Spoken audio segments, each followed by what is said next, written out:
En el mundo suelen suceder cosas que ningún pendejo ser humano puede explicar. Yo recopilé algunas historias y se las compartiré para que se caguen de la mierda XD.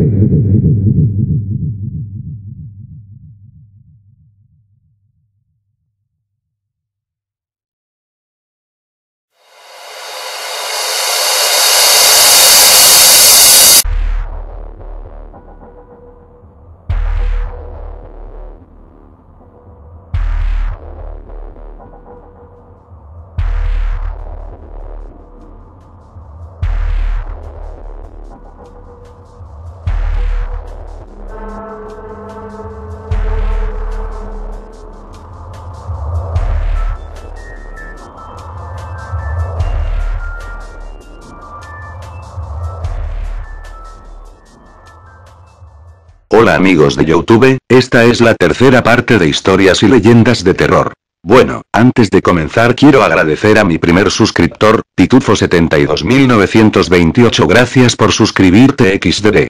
Bueno, dejo de charlar y empiezo a contarles las historias XDD.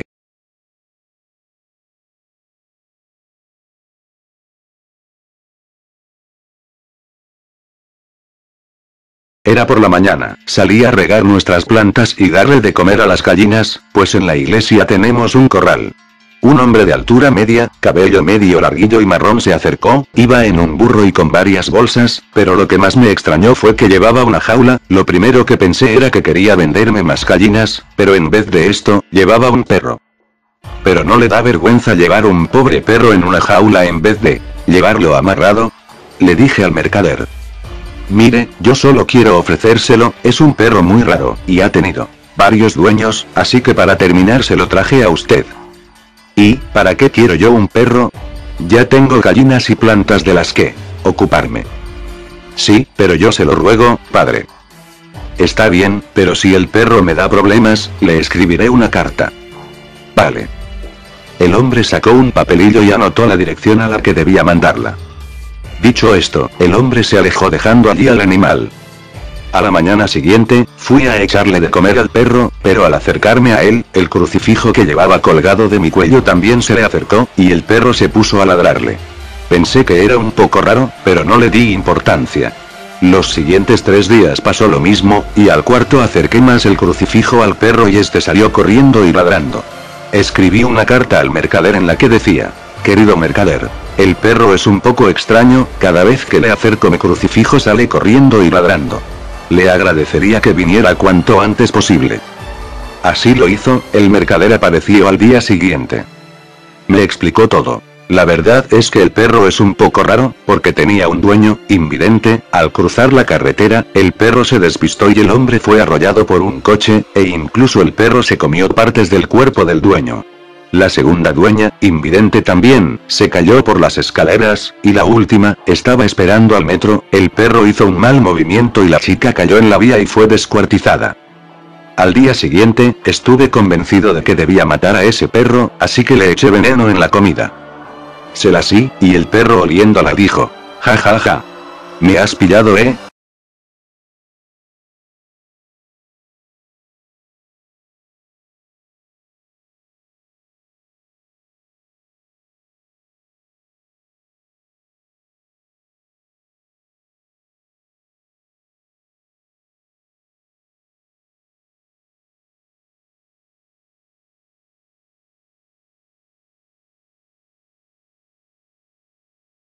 Todos alguna vez hemos escuchado sobre casos de casas embrujadas, pero no como del caso que a continuación les voy a contar. Por el año 1998 vivía una familia en una casa que quedaba justamente en la esquina de la mía. En medio del montarral se podía ver la casita descuidada donde vivía una familia muy humilde. En total eran 6 personas la que la habitaban, 2 mujeres, 2 varones y mamá y papá. El hombre de la casa era alcohólico, la mamá lavaba ropa en las casas para poder traer el pan a la mesa, las 2 muchachas de 18 y 16 años se encargaban del oficio de la casa y de cuidar a los 2 pequeños de la casa que tenían 9 y 5 años. Los problemas en esa familia abundaban, el papá borracho insultando a las muchachas mientras los niños estudiaban y la mamá trabajaba. Un día el padre borracho llega y solo se encontraba la niña de 16 años, la viola y ella se va huyendo de la casa. El papá muere un mes después resbalando de las escaleras de la casa. Un año después de la tragedia, la mamá e hija de 19 años mueren en un incendio en la misma casa. Los niños se quedan huérfanos y fueron adoptados por otra familia. En el año 2001 se muda otra familia a vivir allí, a pesar de que la gente decía que ahí sucedían y se miraban cosas extrañas aún estando la casa sin gente. Ellos no les importa y se acomodan a vivir en esa casa. Pasaron los años y una que otra tragedia y cosas extrañas pasaban en esa casa según contaban ellos. Un día la estufa se incendió sola aún estando desconectada del gas, los aparatos eléctricos se encendían y apagaban solo si se escuchaba que corrían en la casa aún cuando solo se encontraba una sola persona. El día martes 26 de agosto del 2008 la casa se incendía carbonizando vivos a los padres, mamá y papá. Por fortuna las únicas dos hijas no se encontraban en casa. ¿Qué pasó? ¿Por qué se repite otra vez la historia de hace 9 años? Está claro que el terreno de esa casa está maldito.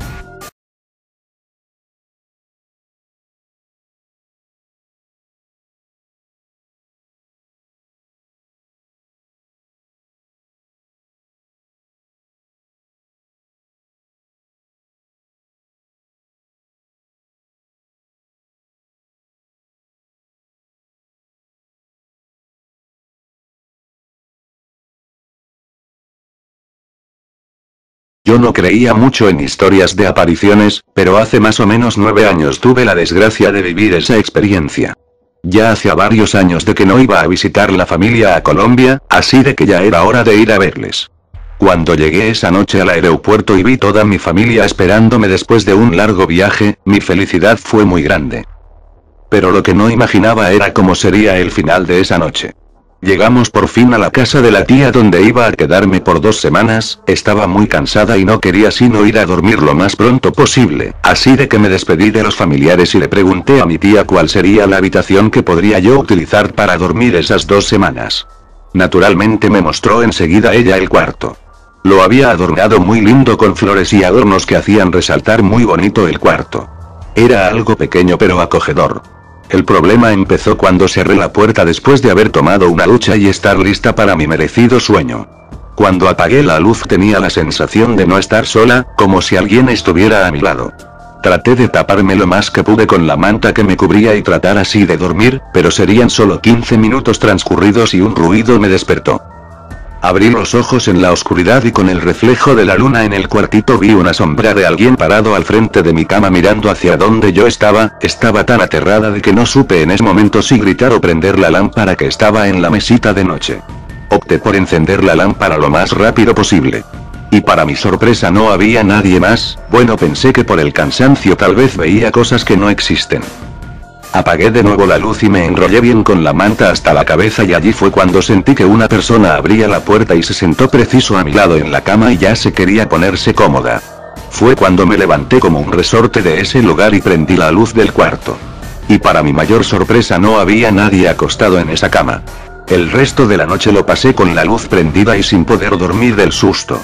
Al día siguiente le dije a mi tía de que me disculpara pero de que prefería dormir en la sala y nunca más en ese tenebroso cuarto. Así pasaron los días y un día estando con los nietos de mi tía, riendo y echando cuentos me pregunta de pronto mi primo: oye, ¿no te asustaron mucho en el cuartito? Y así fue como me enteré de que ese lugar existía la presencia de un fantasma. Hacía muchos años atrás de que había vivido en esa casa una hermana de mi abuela. Ella se había casado muy joven con un señor bastante mayor que ella. Al mes de casados falleció él y ella quedó trastornada para siempre. Nunca volvió a salir de la casa y nunca volvió a querer conocer a alguien para rehacer su vida. Ella envejeció y murió después de muchísimos años. Yo le conocí y por eso sé de que es cierto su historia. Al quedar ella sola y trastornada, mi tía se hizo cargo de ella hasta el final de sus días. Y su espíritu quedó por siempre rondando en ese cuarto. La casa la vendieron no hace mucho, pero yo me imagino de que si no destruyen ese cuarto, ella, o mejor dicho la aparición de ella, va a seguir sucediendo. Ahora si no soy más incrédula en cuanto a temas de fantasmas. Solo lástima de que yo haya tenido miedo de ella, pues de pequeñuela yo le quería mucho.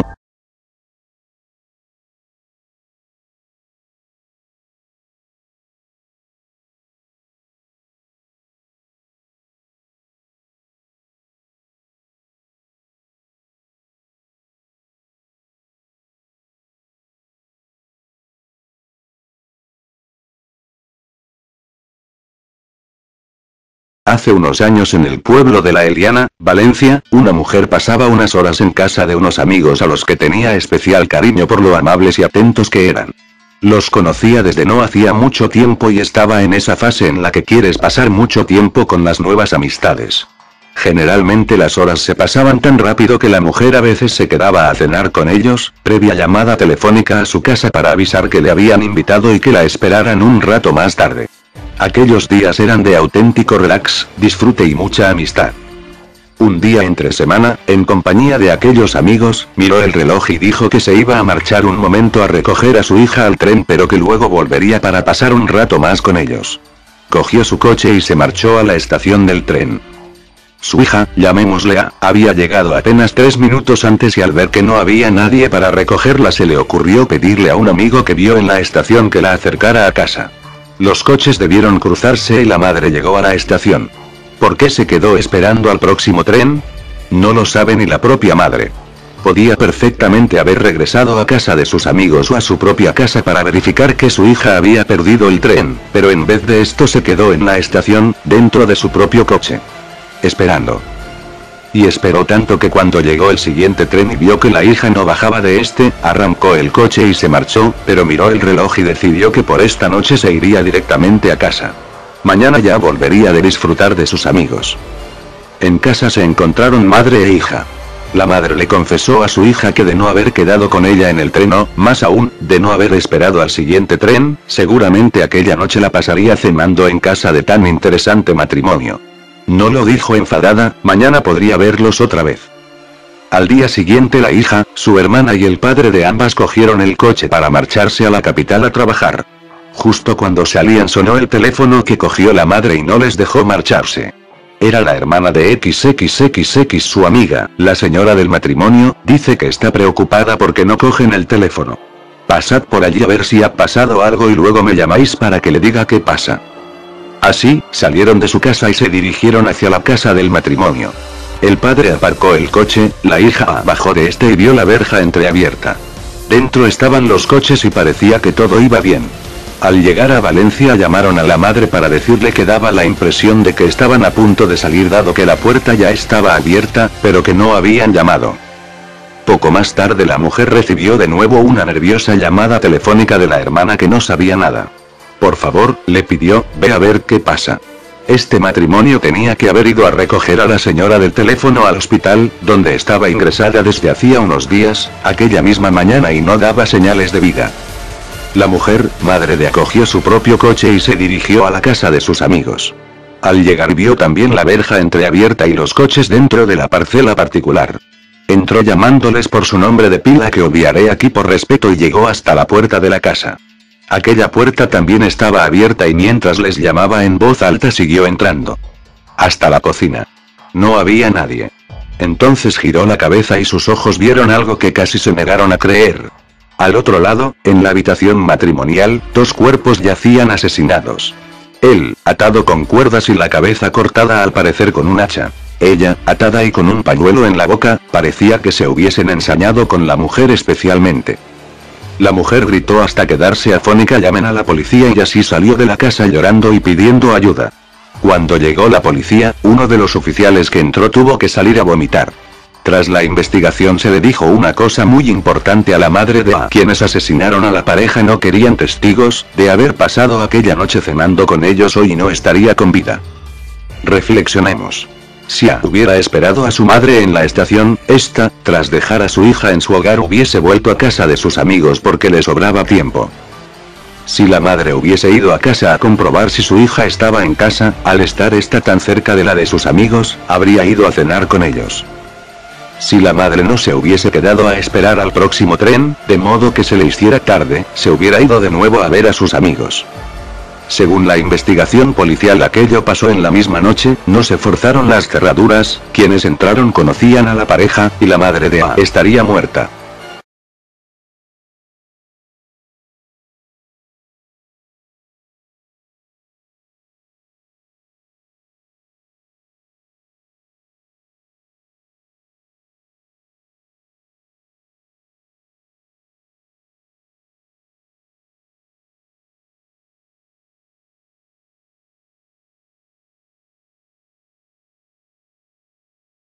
Ella había muerto. Él se encontraba perfectamente, o eso creía, un par de arañazos tal vez. Pero ella no volvería a respirar, y no era plan de echarse uno encima las culpas. Tomás entró en su casa en último lugar detrás de sus padres y su hermano, con las manos todavía temblorosas y sujetas tras la nuca para no liarse a golpes de rabia. Después de horas de silencio, en las que las miradas lo habían dicho todo, ningún miembro de su familia o de la de ella había tenido el valor de dirigirle de nuevo la palabra. Sin embargo, él sabía lo que pensaban, no necesitaba escucharlo porque su cabeza lo repetía sin cesar. Tomás no sabía llorar. De hecho, no recordaba cuándo lo había hecho por última vez, pero entonces hubiera deseado poder hacerlo, hubiera vendido su alma al diablo para poder romper en llantos y borrar con lágrimas todo lo sucedido. O no, mejor aún, vendería su alma al diablo por una máquina del tiempo, para así ser capaz de regresar a aquel instante de mierda en que salió de la discoteca abrazado a su novia, el sol ya casi despuntaba, y ella le repetía que prefería volver en taxi. «Ey, ¿qué estaba haciendo?» No era momento para ponerse a pensar en tonterías, ella ya no volvería a pedirle nunca nada. Descargó su cuerpo abatido contra la cama, como a cámara lenta, contando los segundos en su cabeza. El tiempo lánguido y confuso, como flotando en una nube, gravedad cero, mente en blanco y ojos como platos que no ven, sentidos dormidos que no sienten, apenas humedecidos los lagrimales, con la mirada fija en el suelo y la respiración entrecortada. A velocidad de un fotograma por segundo dejó caer la americana desde sus hombros al edredón y sacó la corbata del bolsillo interior. Las mangas de la camisa remangadas hasta los codos y un terrible olor a alcohol, un olor indescriptible, irreconocible. Póngame un ron con cola con whisky con agua con licor de plátano con un poco del 43 y vodka con limón. Y ese chirrido entre los cristales antes de la oscuridad. Mientras estaba en el hospital, Tomás solo pensaba en derrumbarse en su colchón y llorar con la cabeza hundida en la almohada, y sin embargo ahora era incapaz de tumbarse, tan impensable relajarse como imposible le había sido antes, en el pasillo de la UCI, mirar a la cara a su familia y, aún peor, a la de ella. Pero como le explicaba a un padre, a esa madre desconsolada y rota, vacía por dentro, que no era solo él, que todos bebían, que incluso ella lo había hecho. ¿Y cómo volver a hablar a su mejor amigo, el hermano de ella, su compañero desde críos? ¿Cómo demostrarle que no quería que aquello sucediera, que nadie, de eso estaba seguro, podía sentirse peor que él en esos momentos? Por eso era mejor no hablar, mejor guardar silencio, ya que lo que sí era seguro era que ninguno de ellos se iba a molestar siquiera en recomendarle a gritos por dónde tenía que haberse metido él el volante. No estaban para pamplinas. De manera que Tomás se sentó en el borde de su cama y trató de poner la mente en blanco, se balanceaba sin darse cuenta como un niño asustado al tiempo que intentaba formatear su cerebro. Pálido el rostro ojeroso, sudorosa la frente y frenéticas las manos, demasiado pronto para olvidarlo todo con el rum rum todavía de aquella última canción repicando, a lo lejos, en algún lugar de sus tímpanos. Se encerró en su habitación con la boca apretada, los ojos abiertos de par en par con sus respectivas cejas colgadas del flequillo, las ventanillas de la nariz aleteando con cada respiración, musitando de vez en cuando un nombre ininteligible. Le dolía la cabeza, no quería ni podía pensar, solo miraba aquel puntito en el baldosín del suelo junto a la pata de la silla y tarareaba la dichosa cancioncilla.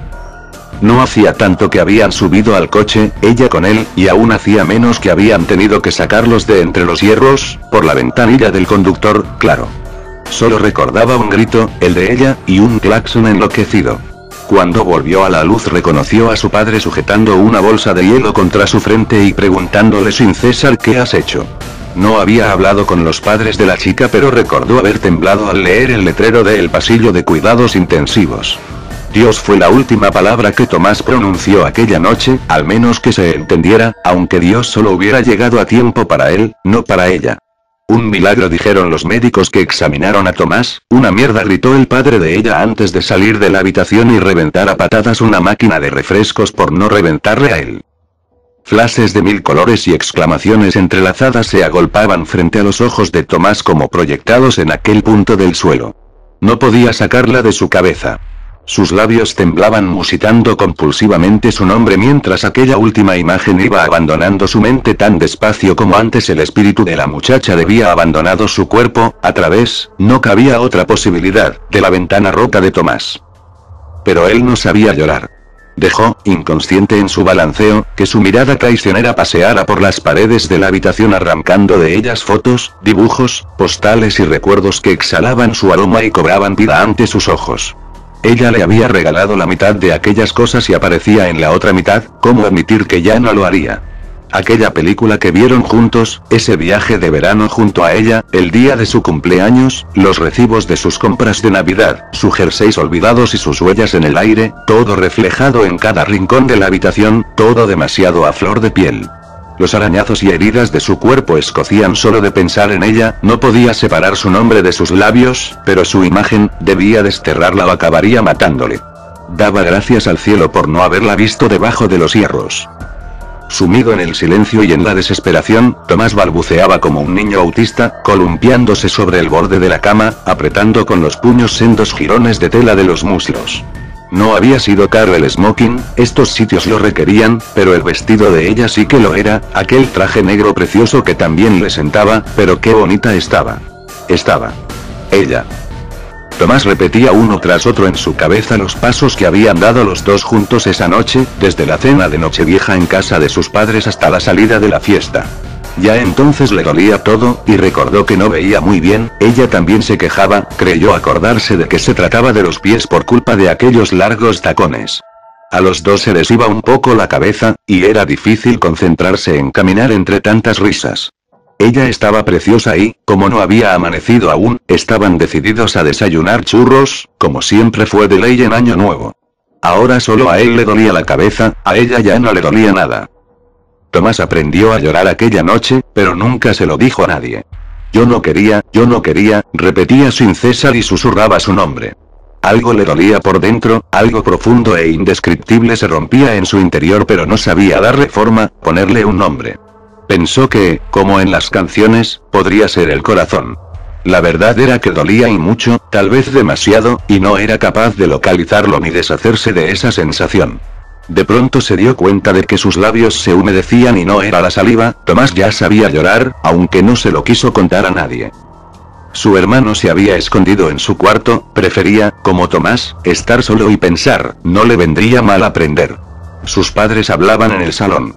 Papá gritaba de vez en cuando, pero Tomás no era capaz, o no quería, entender lo que estaba diciendo. Bastante tenía con lo suyo. Mamá sí que lloraba de verdad, y no porque fuera experta, sino porque se ponía en el lugar de la madre de ella. Ambos, papá y mamá, habrían jurado sobre la Biblia, como los americanos de las películas de juicios, que a Tomás jamás le ocurriría, pero si él no bebía.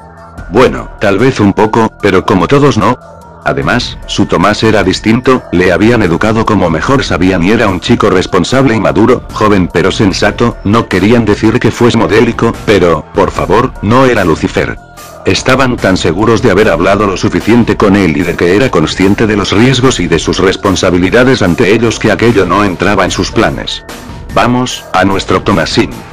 No bebas, hijo, y si lo haces, no cojas el coche. Ya lo sé, mamá, no te preocupes. Los padres de Tomás no quisieron hablar con él al volver del hospital, tampoco les habría escuchado. Sabían dónde y cómo se habían equivocado, pero no sabían cuándo, y se sentían tan responsables como él del dolor de aquella otra familia. Decidieron que no podían permitir que el chico cargara con toda la responsabilidad, que era suya, sí, pero su deber como padres era el de apoyarle en esos tan malos momentos y brindar a los familiares de ella todo su cariño y ayuda de cualquier manera. Eso sería lo correcto, y debían anunciárselo a Tomás, tratar de animarle si era posible. Esperarían un rato a que se tranquilizara, que meditara solo en su habitación haciéndose consciente de lo que había sucedido y por qué, y entonces acudirían a él para evitar que pudiera agobiarse o deprimirse sin necesidad. Así lo harían, dándole tiempo para que pensara, que reflexionara, que asumiera lo ocurrido y sus consecuencias, que reconstruyera su vida. Pero sabían que tampoco convenía abandonarle en esos momentos, por eso solo le dejarían a solas un ratillo, no demasiado. Fue horas después, cuando papá decidió acercarse a su cuarto para ver cómo estaba, cuando encontraron la habitación vacía y una ventana abierta.